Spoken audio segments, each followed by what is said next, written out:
2020 సంవత్సరం 26 సంవత్సరం అద్భుతంగా ఇంట్లో రోజు నర్సరాపేట ప్రాంగణంలో కూర్చునే అవకాశం నేచర్ కల్పించిందనమాట. ఏదో మేము వచ్చాము, మీరు వచ్చారు, మా సార్ పిలిచారు, నేను వచ్చాము అనేది ఇది బెమ అనమాట. ఈరోజు ఎక్కడ ఉండాలి, మనం ఎక్కడ ఎవరితో ఏం మాట్లాడాలి ఏంటి అనేది ప్రోగ్రామ్ అంతా సినిమా రిలీజ్ అయింది. ఇది అంటే భగవంతుడు మనం చెప్పి గురువుల దగ్గర తెలుసుకున్నది ఏంటంటే ఈరోజు ఎక్కడ కూర్చోవాలి, ఎవరితో ఏం మాట్లాడాలి, ఎవరెవరు మనం సంధించాలి అనేది మనకు తెలియదు, కానీ డిజైన్ అయింది. ఆ సమయంలో అక్కడక్కడ మనం అందరం కలుస్తూ ఉంటాం అనమాట. అందుకని అంటే ఇది ఎంత నేచర్ మనల్ని డిజైన్ చేయబడింది కాబట్టి ఈరోజు ఇక్కడ కూర్చోడానికి ఎందుకు మనల్ని కూర్చోబెట్టిందో, ఇక్కడ ఏం తెలుసుకోవడానికి మనం కూర్చున్నామో అది మాకు తెలీదు, మీకు తెలీదు. రియల్ కరెక్టా? అది చెప్పేవాళ్ళు మాకు తెలియదు, నాకు తెలిసి అంటే ఇది గర్వం, అహంకారం. నువ్వేం చదువుతావు నీకు తెలిసి అంటే నీకు అహంకారం. ఎవరికి ఏమి తెలియదు. ఇది మొదటి సత్యం. ఇక్కడ నుంచి ఇది మొదటి సత్యం అనమాట. మనకి ఏదో నేను ధ్యానం చేశాను నాకు అంతా తెలుసు అనుకోవడం బేమ అనమాట. ఎందుకంటే ఇక్కడ నుంచి నువ్వు బయటికి వెళ్ళిన తర్వాత ఫస్ట్ మాట ఎవరితో మాట్లాడతావు తెలుసా నీకు? తెలియదు. ఎస్, ఇప్పుడు ఏంటంటే టోటల్గా మనకు తెలియదు. ఎక్కడ మన షుగరు, బీపీలు, బ్లడ్ ప్రెషర్లు, టెన్షన్ ఎక్కువ అవుతున్నాయి అంటే నాకు తెలుసు అనే భావన ఎప్పుడైతే మన లోపల క్రియేట్ అయిందో, ఇంకో మనిషి నీకు తెలుసు అని నువ్వు పిక్ చేసుకున్న సినిమాని ఇంకో మనిషి నీకు తెలియదు అనగా నీకు బాధ అవుతుంది. నాకు తెలియదు అంటారా? అర్థమైందా? అప్పుడు నువ్వు తెలియదనే భావనతో కానీ నువ్వు అవతల దగ్గర వెళ్ళగలిగావు అనుకోండి, వాళ్ళు ఏం చెప్పినా నీకు ఎక్కుద్ది, దాన్ని యాక్సెప్ట్ చేస్తావు. నాకు తెలుసు అనే భావనతో ఒకటి క్యాప్ వేసుకొని, ఐడెంటిటీ కార్డు వేసుకొని, షో నేను ఫైట్ మాస్టర్ క్యాప్లో ఉండి, నాకు షోన్స్ నేను 1 సినిమాలు చేసాను, అవార్డులు ఉండి, ఎన్ని ట్యాగులన్నీ నేను వేసుకొని కానీ మీ దగ్గర కూర్చుంటే ఇప్పుడు మీరంతా ఎలా ఉంటారంటే నాకు అసలు ఇది వేస్ట్, వీళ్ళంతా నేను అసలు నాది అవార్డ్స్, నేను రైటింగ్ కాన్సెప్ట్స్తో మాట్లాడాను అనే ఫీల్ నాలో వచ్చింది అనుకోండి, నేను మీలో మెర్జ్ అవ్వలేను. విశ్వానికి అది కాదు కదా. అర్థమైందా బంగారాలు? అర్థమైందా? అందుకని మన ట్యాగులు ఇవన్నీ ఏంటంటే మనం బతకటానికి జీవనం బతికే ఈ ట్యాగులు వీటిని మనం ఐడెంటిఫైగా మనం పేరు మనం ట్యాగ్ వేసుకోకూడదు. ఇదే అక్కడ పిలిచారు ఫైట్ మాస్టర్ అన్నారు, అర్థమైంది, ఎక్కడికి వచ్చారు ఇది అన్నారు అంటే ఇవన్నీ ఏంటంటే జాబ్లోకి వెళ్ళావు నువ్వు. మీరు జాబ్ చేస్తారా? ఏం జాబు? మెడికల్. అక్కడికి వెళ్తే ఏమని పిలుస్తారు నిన్ను? మెడికల్ సూపరింటెండెంట్ అంటారు. అదేంటి జాబు? అది నువ్వు నిజం కాదు. ఇవన్నీ ఎందుకనంటే ఎందుకు ఆ పేరు నీకు పెట్టారంటే మీ ఆఫీసులో ఎంతమంది? 10 మంది ఉంటారు. ఎంతమంది ఉంటారు? 10 మంది ఉంటారు. 10 మందిలో అందరినీ ఒక పేరు పిలవకూడదు కాబట్టి పేర్లు ఉంటాయి కాబట్టి నీది ఒక పేరు, నీకు రిప్రజెంటేటివ్ ఏదో పేరు పెట్టారు. ఆ పేరుని పిలిస్తే నువ్వు వస్తావు. ఇంకొక ఆయన పీను అంటే ఆయన వస్తారు. అంతేం తప్ప పీను తక్కువ నేను ఎక్కువ అనుకుంటే వాడి డేంజరు. అర్థమైందే? ఆవుల మంది ఉంది, ఓ ఆవులా అన్నారనుకోండి, అన్నీ ఆవులే, వాటి పెద్ద పిలవాల్సిన అవసరం లేదు. కానీ మన మనుషులు అందరం ఒకసారి ఉన్నాం, ఓ మనుషులు అన్నారనుకోండి, భగవంతుడు ఏం చేశారంటే ఆ మనుషులు అంటే అందరూ వెనక్కి తిరిగి చూస్తాం కదా. నాకు కావాల్సింది నువ్వు. అర్థమైంది? నాకు ఏదో నీతో మాట్లాడాలనుకున్నాను, జనం అందరూ 100 మంది ఉన్నాము, నేను నీతో మాట్లాడాలనుకున్నాను. ఏమంటే షోన్స్ నీ పేరేంటి? మస్తాన్ రెడ్డి అని పిలవాలి. అర్థమైందా? ఆ పేరు పిలవటానికి కోసమే పేరు పెట్టారు. అది కాదు నేను ఎవరు తెలుసా మస్తాన్ రెడ్డి అని, అదే అహంకారం అవసరం లేదు. నీకు ఐడెంటిటీ కోసం పేరు అది. దాన్ని కూడా మనం యాడ్ చేసుకొని 100 మందిలో ఉండగా మస్తాన్ గారు అంటే పిలిచారు, వెనక్కి తీసుకోవాలి, అందరూ పనిలో ఉండరు, నువ్వు ఒక్కటి తిరిగి చూసావు. చూడండి నేను చెప్పా, ఇది జాబులో అందరూ లేదు పని నువ్వు చెప్పావు. మేము అక్కడ పని అందరూ మేము 300 మంది పని ఉంటుంది. మేము ఫైట్ మాస్టర్ని, ఒక మేకప్, ఒక లైట్ మెన్స్, ఒక హీరో, వాళ్ళ పేర్లు ఉంటాయి. ఇది పేరు అంటే అక్కడ నామకాన్ని పిలవటానికి ఆ పేరు ఉపయోగపడుతుంది తప్ప ఈ ట్యాగు మళ్ళీ ఎక్కడ తీసుకెళ్ళకూడదు. దీన్ని దిగిపోవాలి స్టేజీ. అది ఏంటంటే ఇట్లా, ఎందుకంటే మన అహంకారాన్ని చాలా డేంజర్గా ఉండాలి. ఎందుకంటే అన్నింటిలో కల్లా మనకి నేను మంచోడు అన్న అహంకారం చాలా డేంజరు. ఇంటి దొంగని ఈశ్వరుడు పట్టలేరు అంటారు కదా, అన్నిటికీ నేను మంచోడిని, చాలా నేను బాగుంటాను అంటే మాకు తెలియకుండా ఎందుకు చెప్తానంటే మాకు కూడా చాలా ఈ మధ్యలో అహంకారం కూడా వచ్చింది జనాలకి. ఎంత మేము మంచోళ్ళమి, సిగరెట్ తాగం, బీడీ తాగం, అందరూ అంటారు జోకులు వేయము, మాట్లాడతాం, మంచుకుంటాం అంటే చిన్న అహంకారం ఎట్లా వచ్చింది అంటే నువ్వు సిగరెట్ బీడీ తాకపోతే వాళ్ళంతా చెడ్డోడు, నువ్వు మంచోడువా? అసలు ఎవరు మంచోడు చెడ్డోడు అంటే నువ్వెవరివి? జడ్జిమెంట్ చేయడానికి నువ్వెవరివి అని అహంకారాన్ని మాకు 2-3 దెబ్బలు తగిలిన తర్వాత ఈ ధ్యానంలోకి వచ్చిన తర్వాత కంప్లీట్ అయ్యిందన్నమాట. అందుకని మనకు తెలియకుండానే ఇక్కడ మంచోళ్ళు అనేది ఒక చిన్న ఫీల్ ఉంటుంది మనకి. ఇట్లా మన ఈ ధ్యానంలో అంటే చాలా జాగ్రత్తగా మనం కనిపెట్టాలి. ఇట్లా మాట్లాడేవాడు నేను మళ్ళీ మాట్లాడుతున్నాను, వాడు ఆలోచిస్తున్నాడు, ఏదో మాట్లాడుతున్నాడు. చాలా సింపుల్గా, ఎందుకంటే మీ ధ్యానం వల్ల కడుగు మూసుకుంటే హాస్టల్ ట్రావెల్ చేస్తాను, ఇంకో లోకం చూస్తాను, ఏనేది ఏంటంటే తప్పు కాదు అది. అసలు మనం ఉన్న స్థితిగతుల్ని అసలు ఈరోజు ఈ ప్రపంచం, ఈ సంసారం, ఈ ఫ్యామిలీ, జాబులో నుంచి మనం ఎలా బయటికి రావాలి, దీన్ని touch up not touch up లాగా ఎలా ఉండగలగాలి, ముందు దీనిలో నుంచి దీన్ని నేర్చుకోకుండా నేను హాస్టల్ ట్రావెల్ చేస్తాను, నేను గత జన్మ చూస్తున్నాను, ఈ ట్రావెల్ అనేది మీకు చాలా ఉంది. అది దానికి వెళ్ళాల్సిన అవసరం లేదు. వాళ్ళు ఎవరు చెబుతారు ఈ స్టేజ్ మీద, వాళ్ళు అనుభవాలు చెబుతారు, తప్పులేదు అది. అసలు ఏంటి ఇది ప్రపంచం ఏంటి, ఇదే నిరంతరం మారుతుంది ఏంటి, సంసారం ఒకరోజు మారుతుంది ఏంటి, ప్రపంచంలో ఒకరోజు లాభం అవుతుందా నష్టం అవుతుంది, ఒకరోజు మీకు పొగుడుతాడు ప్రపంచం జాబులో, ఒకరు పొగుడుతారా ఏంటి, ఒకరోజు తిడతాడా లేదా, ఇది మారుతుంది ఎందుకు, ఒకరోజు పొగుడిన మంచి ఎందుకు తిడుతున్నాడు, మారుతుంది ఏంటి, మారుతుందా లేదా, ఈ బిజినెస్ ఒకరు లాభం అవుతుంది ఒకరు నష్టం అవుతుంది, ఎందుకు వస్తుంది, ఇది మారుతుందా లేదా, ఇదేంటిది సంసారం.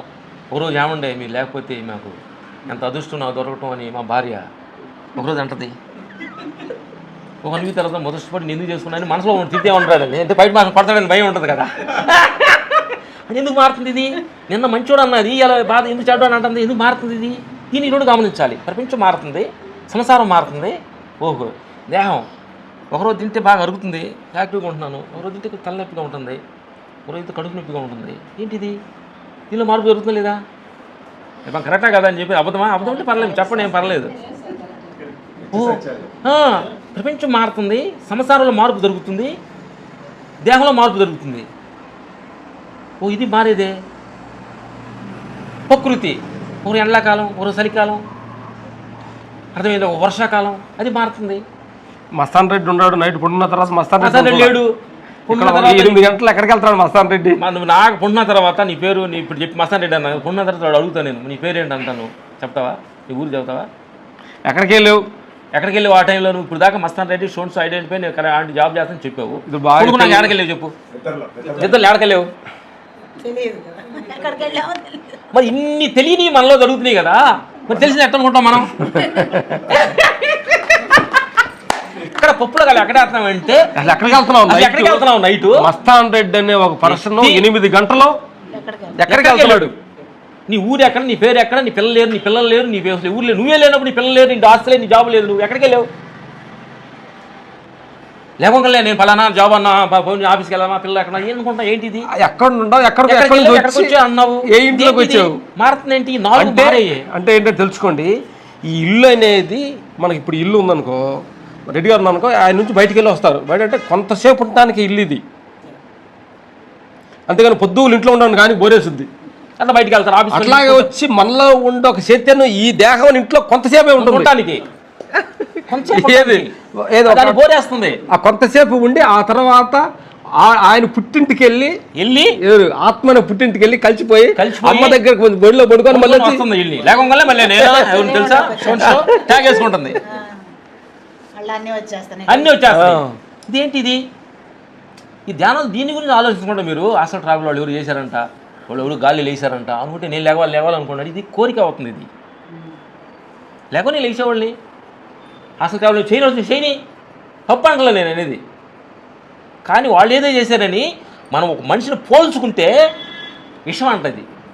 అసలు నీ అనుభవం ఏంటి, నీకు ఒక స్థితిగతు, మేము అక్కడ మనకి ఆంజనేయ స్వామి టెంపుల్లో పెడతామంటే అందులో ఏంటమ్మా ఏం చేయాలనుకున్నాం అంటే నేను పత్రిజరా కావాలని ఒక ఆవిడ మీటింగ్ చదువుతాం, నువ్వు ఏమనుకుంటే నేను పత్రిజరా అవ్వాలన్నది. గుడ్, థ్యాంక్ యూ, అవ్వాలనుకున్నావు కదా, గుడ్. నీకు ఎంతమంది పిల్లలు, మా ఆయన అనుకున్నారని 2 పిల్లలు అంటే మా ఆయన ఉన్నారు, ఓకే. మా ఆయన పిల్లల్ని వదిలేసి వస్తావా, పిల్లలు వదిలిపెడతానంటే పత్రిజ ఎందుకు అవ్వాలనుకుంటావు అని వదిలిపెట్టాడు. ఎస్, అందుకని ఏంటంటే అందరిని కంపేర్ ఉద్యోగాలు వదిలిపెట్టాడు, పిల్ల కట్టండి అన్నది, ఎందుకు ఎందుకు అనుకుంటున్నావు. ఇప్పుడు నువ్వు దీనిలో ఉండి ఎలా అవ్వాలని దీన్ని కోరుకో. ఈ పాయింట్ అర్థమైందా, మనం అందం చెట్టుకి తాళ్ళు వేసుకొని ఇది కింద ఉందని మర్చిపోవడం అంటారు చూడు, ఇది మేము అనేది అంటే సహజ జీవితం. ప్రాక్టికల్గా మన జీవితానికి మనం అనుమర్చుకుని ఉంటే అప్పుడు మన దేనిలో నుంచి దానిలో నుంచి కొంచెం బయటకు రావచ్చు. అసలు ఇదేంటి నిజంగా మారుతున్నా లేదు ఈ 4 తల్లి, ఓకే. మ్యాన్ ఒకరోజు పొగిడతాడా లేదా, పొగిడాడా లేదా, నా ఒక వారం రోజులతో తిట్టాడు లేదా? కరెక్టే కదా అది? అబద్ధం చెప్పట్లా. మాకు జరుగుతుంది సార్, మీకు జరగలేదంటే ఏమోగానే సరే మీకు జరగలేదంటే నేను నమ్మనట అది.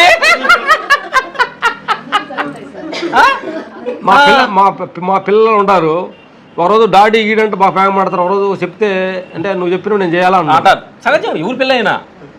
ఏంటి మారుతుంది ఏంటి? ఇప్పుడు ఏమనుకోవాలంటే మనం ప్రపంచం మారేదే. పొగిడారా మస్తాన్ రావు గారు మీరు షోన్స్ అన్నారా నిన్ను?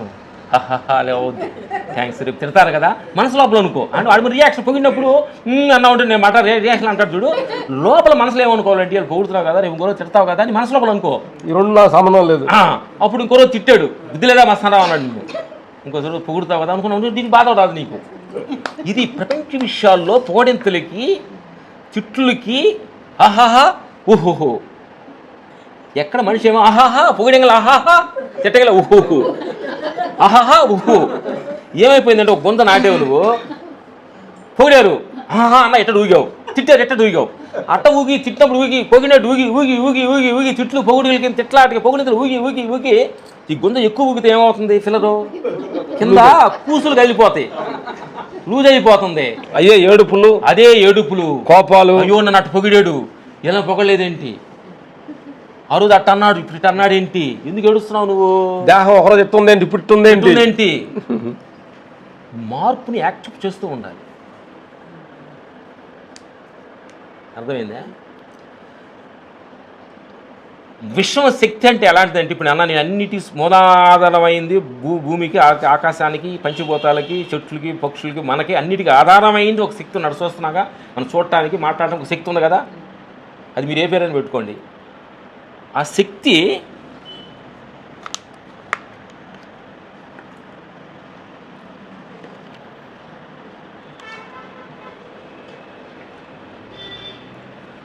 శక్తికి రూపభేదాలు లేవు,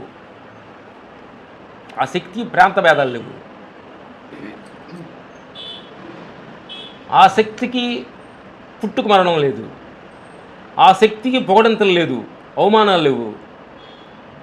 అప్పుడు మనం ఏమనుకోవాలంటే ఓహో ప్రపంచం నిరంతరం మారుతుంది, సంసారం నిరంతరం మారుతుంది, ఈ దేహం నిరంతరం మారుతుంది, కొన్నాళ్ళు ఉంటుంది ఉండదు, ప్రపంచం మారుతుంది కాబట్టి మారనది ఏదో ఒకటి ఉంది.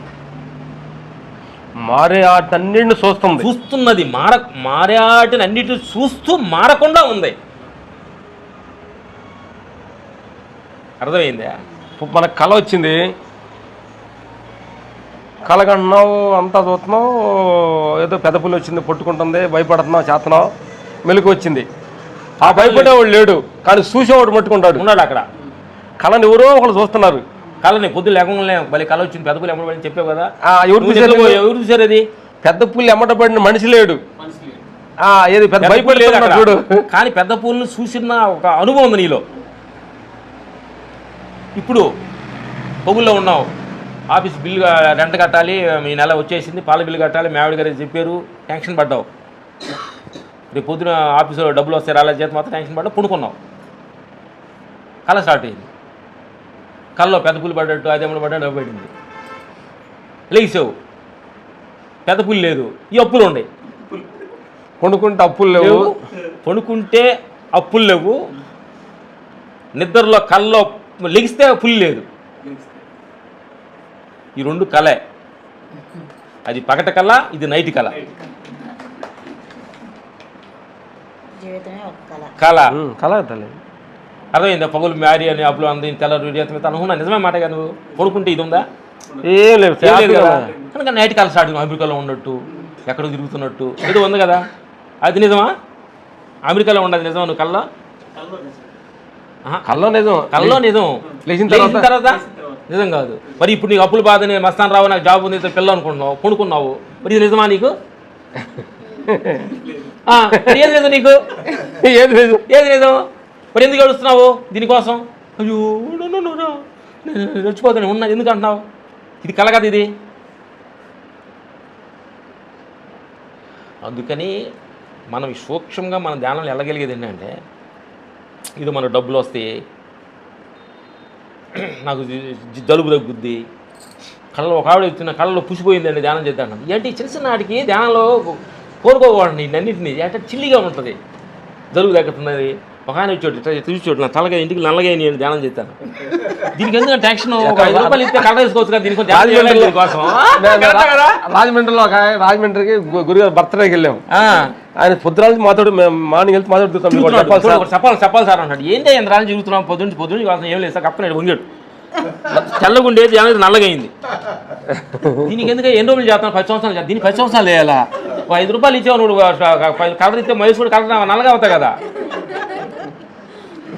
వీటి కోసం మీరు ధ్యానాలు చేయొద్దు మేము అనేది. స్టార్టింగ్ చేయని తప్పులేదు,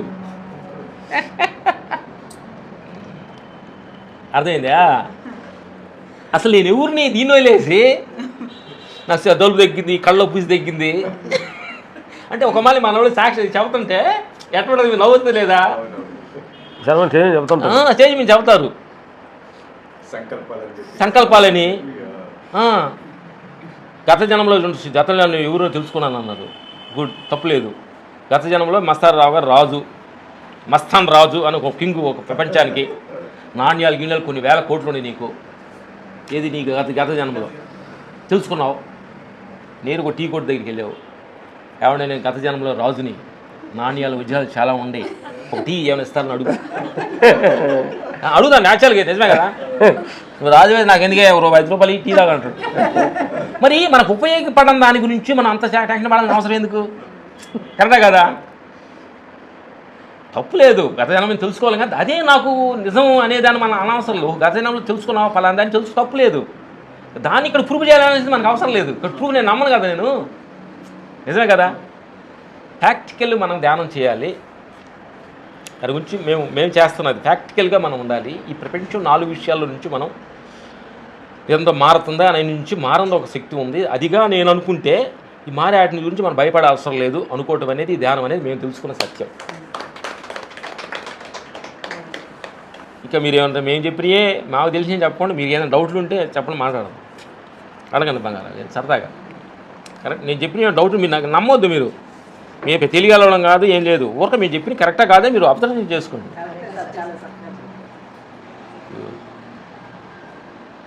ఇంకోటి ఏంటంటే మీరు అడగడానికి రెడీగా ఉంది. జగ్గు, ఒక చిన్న గ్లాస్ మంచినీళ్ళు ఇచ్చారు అమ్మ ఇందాక, మంచినీళ్ళు గ్లాసు, ఒక జగ్గు, ఒక చిన్న కుండ, ఒక బొక్కిటే, 4 పెట్టారు. గ్లాసులో నీళ్లు పోసారు, నీళ్ళే. ఇది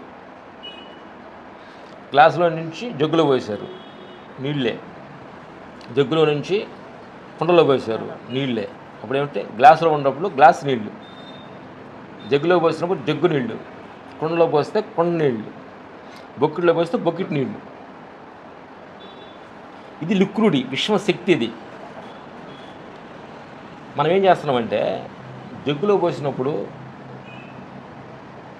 చాలా బాగుందని అక్కడే ఉండిపోతున్నాం. గ్లాసులో పోసినప్పుడు ఆ వాటర్ జగ్గులోకి మారట్లా మనం. అంటే నీకేదో నచ్చి దాని మీద ఒక రాగం పెంచుకొని అక్కడ ఆగిపోతున్నావు. ఇంకో రూపం దాల్చట్లా. ఇప్పుడు జగ్గు గ్లాసులో నుంచి జగ్గు పోసినప్పుడు లిక్విడ్ జగ్గులాగా మారాలి, పోయిపోవాలి. అప్పుడు జగ్గు యాక్సెప్ట్ చేస్తావు. నేను ఇది నాకు నచ్చింది గ్లాస్ అని చెప్పి అక్కడ కానీ గ్లాసును కొట్టుకుంటే గ్లాసులో ఏమిటంటే ఆ వాటర్ కట్ అయిపోతుంది, ఐస్ గడ్డ. రాగం మెచ్చుకుంటే జగ్గులో పోస్తే దానికి మ్యాచ్ అవ్వట్లా, ఐస్ అయిపోయింది కదా. అందుకని ఏం చేయాలంటే మనం యవనంలో ఉన్నాం, 4 మాటలు తిన్నాం, 4 బాగా పనిచేసావు, మారేవు. ఈ మార్పుని యాక్సెప్ట్ చేయాలి. నేను అప్పుడు అలా తినేవాడిని, ఇప్పుడు నేను తినలేకపోతున్నాను, ఇప్పుడు బాగా నడిచేవాడు, ఇప్పుడు నడలేకపోతున్నాను అంటే నోట్ ది పాయింట్. యవనతనాన్ని యాక్సెప్ట్ చేసుకుని, మంచితనాన్ని యాక్సెప్ట్ చేసుకుని, వృద్ధాప్యాన్ని యాక్సెప్ట్ చేసుకొని, వీటన్నిటిని యాక్సెప్ట్ చేస్తూ వస్తూ వస్తూ వస్తూ ఉన్నప్పుడు నీ క్లైమాక్స్ని యాక్సెప్ట్ చేస్తావు. నాకేంటంటే తల్లి మనం చెప్పుకోవాల్సిందంటే ఆత్మనే ఒక భూమి ఉంది కదా, భూమి అనుకున్నాం. భూమిలో రకరకాల పంటలు వేస్తున్నాం, భూమిలో మార్పు ఉండదు. మనం ఏరుజనగ వేస్తాం, శనగ వేస్తాం, పత్తి వేస్తాం, వేస్తాం, మినిమి వేస్తాం, చెరుకు వేస్తాం. అంటే రకరకాల పంటలు రకరకాలుగా పండుతాయి. కానీ భూమి అనేది శాశ్వతం. మనం ఏంటంటే ఈ మార్పు అనే ఒక చైతన్యం నిరంతరం మారుతుంది. అది నువ్వు కాదు. ఫోన్ మోగుతుంది. ఇది అలాగా ఏంటంటే ఏ క్షణం ఈ చైతన్య గుణం ఏంటంటే అది మార్పు చెందే తత్వం. దాన్ని మన సాక్షిగా ఉన్నది ఆత్మస్థితి. మార్పుని యాక్సెప్ట్ చేస్తూ ఉండాలి. అంటే ఏంటంటే కాలక్రమేణా కాలం అసలు మేము మాట్లాడుకుంటుంటే కాలం అనేది ఒక నిరంతరం మార్పు చెంత అనంతమైన ఒక సాగరం. ఆ సాగరంలో అది మన నేను అనే అహంకారం కంటే అనంతమైన శక్తి. అది దానికి మార్పు చెందే గుణం ఉంది. దాంతో మనం పోటీ పడితే దుఃఖం మన గురి వస్తుంది. అది అంటే ఏ క్షణం ఎట్లా మారుతుంది అర్థం కావట్లా. కాబట్టి ఆ చైతన్యంలో ఉన్న గుణమే మార్పు, దాని తత్వం. అటు మార్పుని ప్రతిదీ మనం దాన్ని అంగీకరించాలనేదే మేము తెలుసుకున్న ధ్యానంలో. ఆహ్వానించాలి మార్పుని. నష్టం, లాభం, ఆరోగ్యం, అనారోగ్యం, అన్నిటినీ, వృద్ధాప్యం, పొగడతలు, విమర్శలు, అన్నిటిని అంటే ఆ చైతన్యకు ఉన్న లక్ష్యం ఏంటంటే మనం ఏమంటామంటే ఒక ఆర్టిస్ట్ని మనం ఏమంటామంటే వాడు ఎంత క్యారెక్టర్లో పర్ఫార్మెన్స్ చేయగలిగితే అంత గొప్ప నటుడు అవార్డు ఇస్తాం. ఏది మన సినిమాలు ఇస్తారు కదమ్మా. అంటే వాడు ఎంత అంటే ఏ క్యారెక్టర్ వాడు పనివాడికి ఇస్తే పనివాడికి అంత అందంగా చేసి అంటాం. అరే రౌడీకి ఇచ్చే పని రౌడీ క్యారెక్టర్ అందంగా చేసి అంటాం. అంటే వాడు మార్పులో ఉండి వాడు ఇచ్చిన క్యారెక్టర్ని అంగీకరిస్తామంటే గొప్ప నటుడిని అవార్డు ఇస్తున్నారు. మనం ఏంటంటే మార్పు చేయనందువల్ల మన దుఃఖానికి గురి యాక్ట్ చేయలేకపోతున్నాం. మార్పుని యాక్ట్ చేయలేకపోతున్నాం. అంటే మార్పు తెలిసి లాభం వచ్చింది యాక్సెప్ట్ చేసి, నష్టం ఎందుకు యాక్సెప్ట్ చేయట్లేదు నువ్వు? చెప్పింది ఫస్ట్ పాయింట్ నాటకము. దీన్ని ఎందుకు యాక్ట్ చేయలేకపోతున్నావు? ఒకరోజు తిట్టాడు, ఒకరోజు మీ భర్త వచ్చి తిట్టాడు నిన్ను వచ్చి, అర్థమైందా? తిట్టావు. ఆ తిట్టుల్ని ఓహో ఆయనది ఆ రోజు ఆయన తిట్టే పాత్ర అయింది, నేను యాక్సెప్ట్ చేసే పాత్ర అని కానీ నువ్వు అంటే హ్యాపీగా ఉంటావు. నువ్వు నన్ను తిడతానికి నేను తిడతానంటే డైలాగ్ రాంగ్ వస్తుంది. ఆయన ఏమిచ్చా డైరెక్టర్ అమ్మా మీ ఆయన వస్తాడు నేను తిడతాడు, నువ్వు ఏం తెలియలో కొళ్ళకు చూడమ్మా డైలాగ్ చెప్పే డైరెక్టర్ నీకు. అది మర్చిపోయా నన్ను అంటావా, నువ్వు ఎవరు తెలుసా అన్నా అనుకోండి, cut cut cut cut cut నీ డైలాగ్ కదా మరి, నువ్వు సైలెన్స్గా ఉండాలి. నేను అనుకుంటాను సార్ అందుకని నేనేం తక్కువ అంటే కొట్లాడితే కదా, కుదరదు కదా.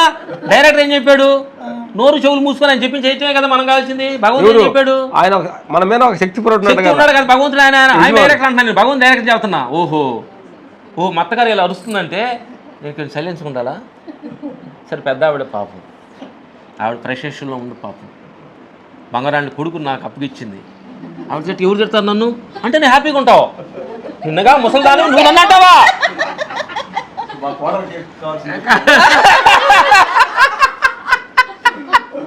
అరే ఆవిడ తిట్ట నన్ను ఎవరు తిట్టుద్ది పాపం, బయట వాళ్ళు తిట్టు ఊరుకుంటుందా? అత్త వచ్చి బయట వాళ్ళు తిట్టడానికి ఊరుకోదు, కేసు పెడతారు.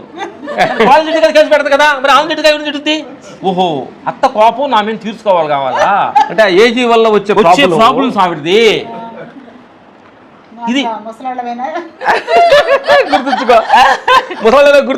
గుర్తించుకో. ఏం లేదు తల్లి, తక్కిడి ఉంది మన తక్కిడి ఊర్లో. మీరు కూరగాయలు తక్కిడేస్తారు కదా, వెయిట్ తక్కిడి మన భగవంతుడు పైన ఉన్నాడు, మనం పైకి వెళ్ళాలి, కింద భూమి ఉంది, ఈ రెండు ఉండి తక్కిడి వేసుకున్నా. అత్త కోళ్ళు ఎదురు కూర్చున్నారు, నువ్వు కోళ్ళు మెత్తగారు కూర్చున్నారు. ఉదాహరణకి తక్కిడి పైకి వెళ్ళాలి, భగవంతు దగ్గరికి వెళ్ళాలంటే అత్త అందా నీకు బుద్ధి లేదని చెప్పి నీ తగ్గిట్లో ఒక రాయేసింది. కోళ్ళు నాకు బుద్ధి లేదంటాను, ఆమె రాయేసింది. నన్ను వెంట ఇవి రాయేసింది, ఆమె రాయేసింది. తక్కిడి ఎలా అయింది? బ్యాలెన్స్ అయింది. నువ్వు ఎక్కడికి వెళ్ళాలి? భగవంతు దగ్గరికి వెళ్ళాలి. వెళ్ళలేదు కదా, మళ్ళీ కథ ఫస్ట్ నుంచి వస్తా. నువ్వు భగవంతు దగ్గరికి వెళ్ళాలి కదా. తక్కిడి ఉంది, కోళ్ళ ఎమోషనల్లో వాళ్ళ తల్లిదండ్రులు వదిలిపెట్టేసి ఇక్కడికి వచ్చింది, ఆమె ఎమోషనల్లో ఉంది. నీకు బుద్ధి లేదు అత్త, వయసు లేదని ఒక రాయేసింది. అత్త నవ్వుతూ నువ్వు తిట్టపోయిన నన్ను ఎవరు తిడతారమ్మా అని చెప్పి అనలా, నవ్వుతూ రాయేయలేదు, నవ్వింది. అలా కూర్చుంది. ఏంటి ముసల్దాన్ని తిడతంటే మౌను కూర్చున్నావు అని కూడా రాయేసింది. కోళ్ళు ఎక్కడికి వెళ్తుంది? ఇన్ని తిట్ట నీకు బుద్ధి లేదా అని 4 రాళ్ళు వేసింది. ఈ తక్కడి కిందకి వెళ్ళింది, ఈ తక్కడి పైకి వెళ్ళింది. అత్త నా రాళ్ళు వేసింది, కోళ్ళ సైలెన్స్కుంది, కోళ్ళ పైకి వెళ్ళింది. నువ్వు మాట్లాడితే మనిషివి, మాట్లాడినప్పుడు సైలెన్స్ ఉంటే భగవంతుడివి. ఇదే గొడవ, అంతే కదా. ఈ రోజు నుంచి మా ఆయన మెత్తగా తిట్టినాను, ఏం మాట్లాడలా.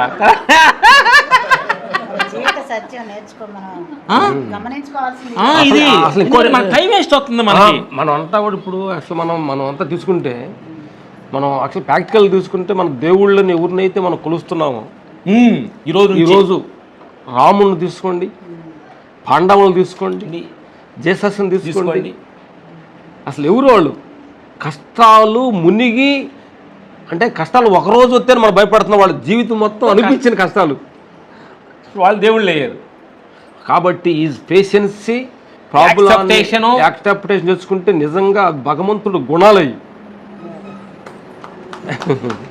అంటే మేము పాండవులను మళ్ళీ చూస్తూ ఉంటా, వాళ్ళకుండా విలేజ్లు వాళ్ళకుండా వాళ్ళు 12 సంవత్సరాలు అసలు మనిషి కానీ వీళ్ళు పలాలోళ్ళ అని తెలియకుండా ఒక పని ఉండాలి. ఇప్పుడు మేము ఉన్నాం, మా రాముడు ఫైట్ మాస్టర్లు, మేము ఎక్కడికి వెళ్ళినా సెల్ఫీలు తీసుకున్నారు. మేము ఊరికి ఆగపడకుండా ఊరి విలేజ్లో పని చేసుకోవాలంటే నేను అంత ఐడెంటిటీగా ఉండాలి. నాకే అప్పుడు రాజులు అంటే పాండవులు అంటే వాళ్ళ కింగు విచ్చ నేర్చిన వాళ్ళు అందరూ వాళ్ళు 12 సంవత్సరాలు వీళ్ళని తెలియకూడదు. తెలిస్తే మళ్ళీ 12 సంవత్సరాలు వెళ్తుంది కదా, మరి వాళ్ళు ఎలాంటి పరీక్ష అర్థం చేసుకో. ఒక ఆడమనిషి వేసి వేసుకొని, కింగు మనిషి కూడా ఆడమనిషి డబల్ వేసి వేసుకొని అంటే వాళ్ళకంటే కష్టం మనకి ఎక్కువ. ఇక 5 ఊళ్ళు ఏంటయ్యా రిక్వెస్ట్ చేసి 5 ఊళ్ళు ఏంటి లేదు. అప్పుడే ఒక ఆయన అంట కృష్ణ భగవాన్ దగ్గరికి పెద్ద ఆయన లాంటి రెడ్డి గారు లాంటి వచ్చాడంట. కృష్ణ భగవాన్ కూర్చుంటే, ఏమంటే కృష్ణ భగవాన్ గారు మీరు అన్ని సలహాలు పాండవులకే ఇస్తున్నారు, మీరు 5 ఇస్తున్నారు, కౌరులకి చెప్పవచ్చురా నువ్వు అని రెడ్డి గారు సలహా ఇచ్చారు. కృష్ణ భగవాన్ కరెక్టే, ఆయన చెప్పిన కరెక్టే అని చెప్పి కృష్ణబాబు ఒక రోజు కౌరవుల దగ్గరికి వెళ్ళి, అయ్యా అది కాదయ్యా దుర్యోధనుడి దగ్గరికి వెళ్ళి, అంటే పాండవులకు ఆపోజిట్ దుర్యోధన అన్నదమ్ములు ఉన్నారు, వాళ్ళ దగ్గరికి వెళ్ళి, నేను అందరూ వీళ్ళకి సపోర్ట్ చేస్తాను అందరూ అనుకుంటున్నారు చెప్పారు. రెడ్డి గారు వాళ్ళు అదే చెప్పారు, ఆయన మాట నేను వచ్చాను. ఏం లేదు, వాళ్ళు ఒక 5 ఊర్లు అడుగుతున్నారు, బతికి చెడ్డవాళ్ళు పాపం అన్ని విద్యలు చేస్తున్నాడు, ఒక 5 ఊళ్ళు ఇచ్చే వాళ్ళ పని వాళ్ళు వెళ్తారు. అప్పుడు దుర్యోధనుడు నవ్వి, కృష్ణ ఆ పాండవులు ఆ ఊరు పక్కన ఉంటారు చూడు, అలాంటి తెలివి తక్కువ వాళ్ళకి చెప్పు ఈ మాటలన్నీ, నా దగ్గర చెప్పగాక. అప్పుడు కృష్ణబాబు ఇప్పుడు రెడ్డి గారి దగ్గరికి వచ్చి, ఏమంటే మీ చెప్పిన ప్రకారం వెళ్ళాను, వాళ్ళు ఏమన్నారంటే ఆ తెలివి తక్కువ వాళ్ళు ఉన్నారు, వాళ్ళు నీ మాటలు వినేవాళ్ళు వాళ్ళ దగ్గర చెప్పు ఈ మాటలు నేను చెప్పగాక. నేను ఎందుకు చెప్తున్నాను ఈ మాట మీకు, తెలియగలవాడిని ప్రపంచంలో కృష్ణ భగవాన్ కదా, అలాంటి 100 కృష్ణ భగవాన్లు వచ్చినా మార్చలేరు అని చెప్తున్నా కథ.